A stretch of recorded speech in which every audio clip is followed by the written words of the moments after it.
Does fish oil expire?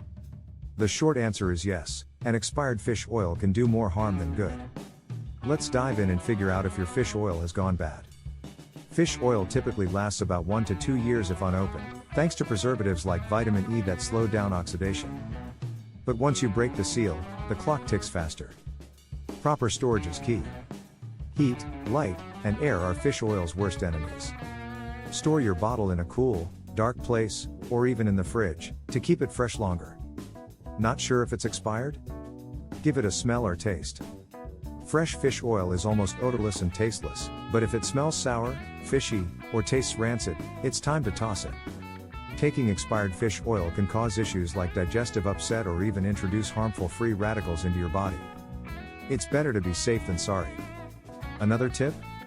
Choose high-quality fish oil with third-party testing. These certifications ensure purity and longer shelf life. So, when in doubt, throw it out. Prioritize freshness to enjoy all the health benefits fish oil has to offer, like improved heart and brain health. Want more tips to ensure your supplements work for you, not against you? Click the link below for our full guide. Stay healthy, stay informed, and keep your supplements fresh.